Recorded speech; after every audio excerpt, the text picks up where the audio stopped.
नमस्कार, जय जगन्नाथ, सुप्रभात। दर्शक बंधु, आज आपण मानक नहीं आसी आज एक नुआ प्रसंग। आज प्रसंग होची कामल रोग बा जंडिस रोग। आसंतु जानि नेबा एही जंडिस रोग हुए काहेकि, यार कारण कौन, यार लक्षण कौन, यार चिकित्सा कौन एवं यार घरोई प्रतिकार कौन, आसंतु जानि नेबा। वर्तमान जंडिस एक प्रमुख रोग भाव में मुंड टेकिछि।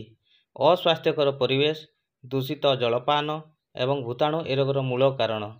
यह एक भूताणु जनित संक्रमित रोग कहूथिले हैं ए रोगर आहुरी अनेक कारण रही, जेपरिक शरीर में थिबा लोहित रक्त कणिका विशेष मात्रा रे नष्ट हेले एही रोग होइथाए। एही जंडिस रोग पई प्रमुख दुई गोटी भूताणु प्रवेश द्वारा यकृत बा लिभर टी निष्क्रिय हुए। याकू इन्फेक्टिव हेपाटाइटिस कहा जाए। एही भूताणु गुड़िक हेउची भाइरस हेपाटाइटिस ए एवं भाइरस हेपाटाइटिस बी। यह दूषित खाद्य पानी द्वारा व्यापी थाए। परवर्ती कारण हेउची यकृत बा लिभर रे इन्फेक्शन। जेतेबेले शरीर रे कोनोसी कारणरू यकृत रो विकृति घटी तार कार्यकारी शक्ति नष्ट हुए, सेतेबेले सहजरे जंडिस रोगर भूताणु दुर्बल यकृत रे आस्थान जमाई ए रोग उत्पन्न करिथांती। यह बजार, होटेल और रेस्टोरेंट रे खोला रे मिलुथिबा बिक्री हेउथिबा दहीबरा, गुपचुप, अन्यान्य जंक फूड भली कुचुड़ी, सिंगड़ा प्रभृति खाद्य पदार्थ, दूषित जलपान, बरफ, लस्सी, आइसक्रीम, ठंडा सरबत, अधिक मद्यपान एमिति विभिन्न कारण होई पारे। दर्शक बंधु, आसंतु जानि नेबा एही रोगर लक्षण गुड़िक कौन कौन। एही रोग हले केउ केउ लक्षण देखा जाए।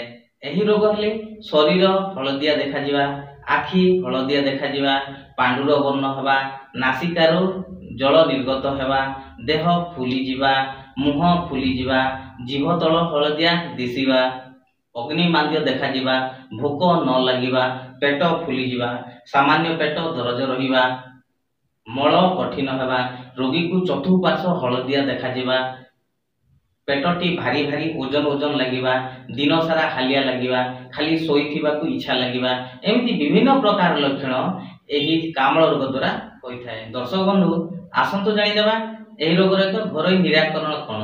एही घरोई निराकरण द्वारा निश्चित किछि मात्रा रे एही रोगर उपशम मिली परिबो।